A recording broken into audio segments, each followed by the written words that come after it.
अस्सलाम वालेकुम। Welcome to Digitech learning.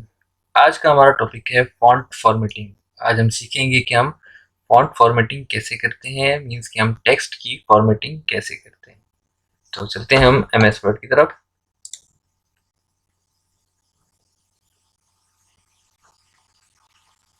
New file में जाएंगे, ब्लैंक डॉक्यूमेंट सेलेक्ट करेंगे।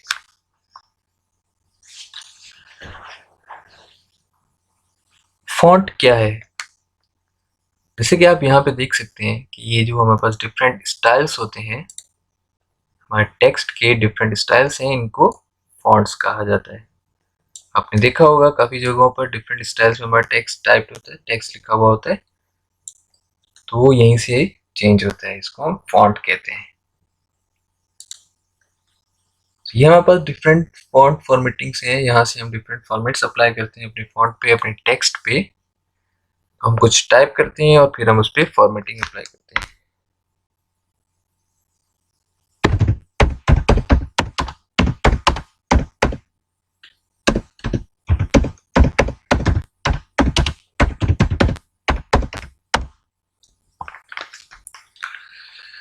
जैसा कि आप देख सकते हैं, मैंने यहाँ पे कुछ टेक्स्ट टाइप किया है।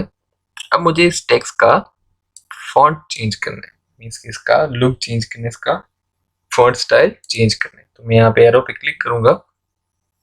यहाँ से हम कोई स्टाइल सेलेक्ट कर लेते हैं, जैसे कि मैंने ये वाला होगो एसटीडी सेलेक्ट किया। तो आप देख सकते हैं कि हमारा फॉन्ट स्टाइल चेंज हो चुका है।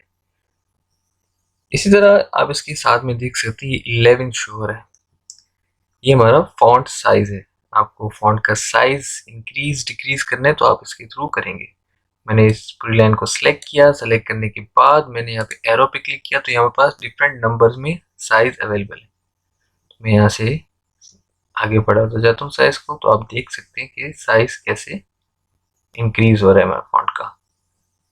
इसी तरह इसके साथ हमारे पास ये भी इंक्रीज फॉन्ट साइज और डिक्रीज फॉन्ट साइज का ऑप्शन है। आप यहाँ से भी फॉन्ट का साइज कम ज़्यादा कर सकते हैं। जैसे कि यहाँ से मैं क्लिक्स करूँगा तो पर क्लिक साइज हमारा इंक्रीज होता जाएगा। इसी तरह मैं यहाँ पे क्लिक करूँगा तो पर क्लिक हमारा साइज डिक्रीज होता जाएगा।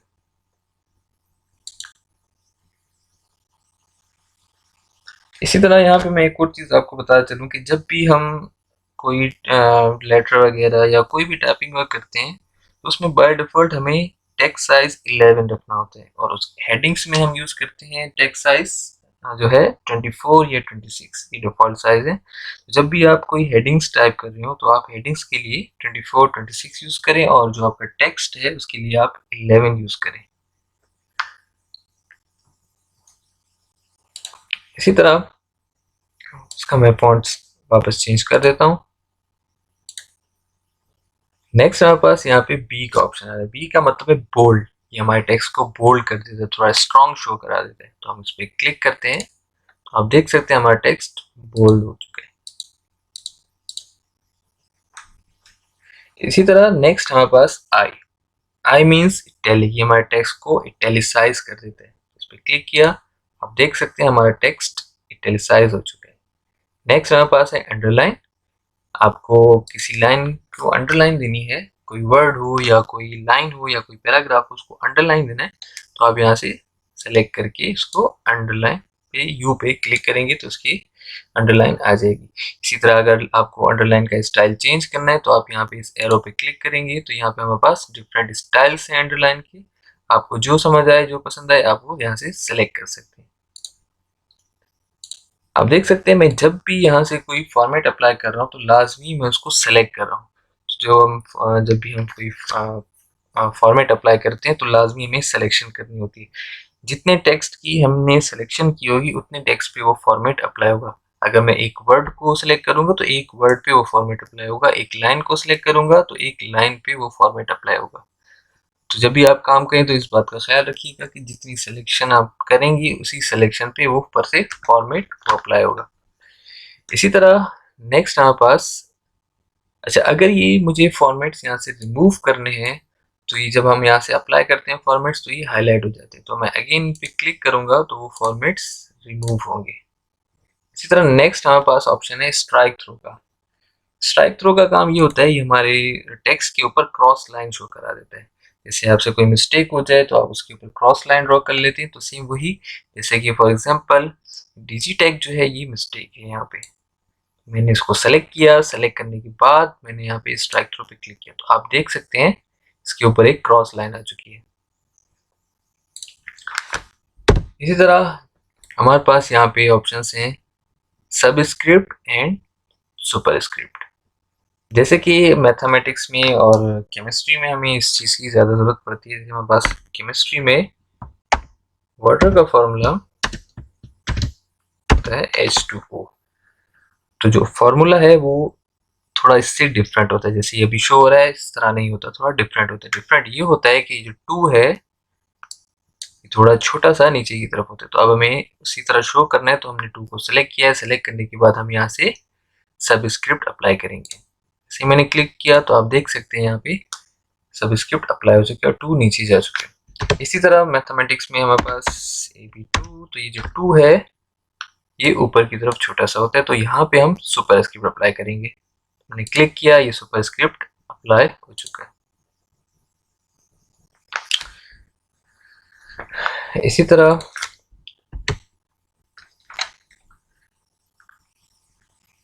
नेक्स्ट हमारे पास है टेक्स्ट इफेक्ट्स एंड टाइपोग्राफी। आपको अपने टेक्स्ट के ऊपर कोई इफेक्ट्स अप्लाई करने हैं, उसको अच्छा सा लुक देना है, तो आप यहाँ से अप्लाई करेंगे। तो मैंने पहले हम कोई वर्ड सेलेक्ट कर लेते हैं। जैसे मैंने वेलकम को सिलेक्ट किया, सेलेक्ट करने के बाद हम टेक्स्ट इफेक्ट्स एंड टाइपोग्राफी वाले ऑप्शन में जाएंगे, तो यहाँ पे आपको डिफरेंट इफेक्ट्स मिलेंगे। मैं फॉर एग्जांपल कोई भी यहाँ से एक इफेक्ट अप्लाई कर लेता हूँ। जैसे मैंने इस पर क्लिक किया तो आप देख सकते हैं इफेक्ट वेलकम पे अप्लाई हो चुका है। इसी तरह आपको मैन्युअली अगर कोई इफेक्ट्स अप्लाई करनी हो, यहाँ से अगर आपको कोई इफेक्ट समझ नहीं आ रहा है तो फिर आपको मैन्युअली एक एक इफेक्ट यहाँ से अप्लाई करना पड़ेगा। नेक्स्ट हमारे पास है टेक्स्ट हाईलाइट कलर। आपको कोई वर्ड या कोई लाइन या कोई पैराग्राफ हाईलाइट करना है, तो आप उसको सेलेक्ट कर लें। सेलेक्ट करने के बाद आप हाईलाइटर पे क्लिक कर लें। जैसे मैंने क्लिक किया तो यहाँ येलो कलर शो हो रहा था, तो वो येलो कलर का हाइलाइटर उसके ऊपर अप्लाई हो चुका है। अगर आपको हाइलाइटर का कलर चेंज करना है तो आप इस एरो पे क्लिक करेंगे और यहाँ से हाइलाइटर के लिए कलर सेलेक्ट करेंगे। जैसे कि मैंने यहाँ से स्काई ब्लू सेलेक्ट किया है, तो अब इसको मैं अगेन उसके ऊपर मूव करूंगा, तो आप देख सकते हैं हमारा इस हाइलाइटर का कलर चेंज हो चुके हैं। इसी तरह नेक्स्ट हमारे पास है फॉन्ट कलर। आपको फॉन्ट का कलर चेंज करना है। जैसे कि वेलकम है, वेलकम का कलर मुझे ग्रीन करना है, तो मैंने वेलकम को सिलेक्ट किया है। सेलेक्ट करने के बाद मैं यहाँ से ग्रीन कलर सिलेक्ट करूंगा, तो ये वेलकम का कलर ग्रीन हो जाएगा। नेक्स्ट हमारे पास ऑप्शन है चेंज कीज का। जैसे कि फॉर एग्जांपल आपने अपना एक पूरा पेज टाइप किया है, लेकिन वो टाइप हो गया आपका स्मॉल लेटर्स में, लेकिन आपको उसे कैपिटल लेटर्स में टाइप करना था। तो कोई मसला नहीं, अगर स्मॉल लेटर में टाइप हो गया तो वो बाद में चेंज हो सकता है इस चेंज केस के ऑप्शन से। जैसे कि ये वेलकम हमारे पास इस वक्त है सेंटेंस केस में। हमारे पास यहाँ पे डिफरेंट केसेस होते हैं। नंबर 1 सेंटेंस केस है, number 2 lower case, number 3 upper case, number 4 capitalize each word और नंबर 5 टॉगल केस। अभी ये हमारा जो टेक्स्ट है ये सेंटेंस केस में है। बाय डिफॉल्ट हमारा टेक्स्ट सेंटेंस केस में होता है। अगर मैं इसको यहाँ से अपर केस पे क्लिक कर लूँ तो हमारा टेक्स्ट कैपिटल लेटर्स में हो जाएगा। अगर मैं इसको लोअर केस कर दूं तो हमारा टेक्स्ट स्मॉल लेटर में हो जाएगा। अगर हम इसको कैपिटलाइज ईच वर्ड करते हैं, कैपिटलाइज ईच वर्ड का काम ये होता है कि हर वर्ड का पहला अल्फाबेट कैपिटल हो जाता है। जैसे कि मैं यहाँ पे कुछ और टाइप कर लेता हूँ।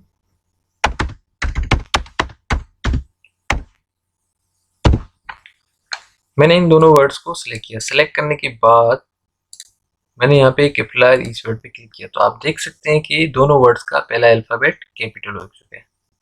इसी तरह नेक्स्ट हमारे पास है टॉगल केस। टॉगल केस इसका अपोजिट है, वह फर्स्ट अल्फाबेट स्मॉल हो जाएगा, बाकी नेक्स्ट अल्फाबेट जो भी होंगे वो हमारे कैपिटल लेटर्स में हो जाएंगे। वापस इसको सेंटेंस केस में करते हैं, तो आप देख सकते हैं फर्स्ट अल्फाबेट कैपिटल, बाकी आगे सारे स्मॉल है। तो ये थी हमारी आज की फॉन्ट फॉर्मेटिंग की क्लास। उम्मीद है आप लोगों को अच्छे से समझ आई होगी। आप लोग अच्छे से इसकी प्रैक्टिस करें। आपके कोई क्वेश्चंस हो आप नीचे कमेंट बॉक्स में आप अपने क्वेश्चंस कर सकते हैं, मैं ज़रूर उनका आंसर दूंगा। तो मिलते हैं हम नेक्स्ट क्लास में। अल्लाह हाफिज़।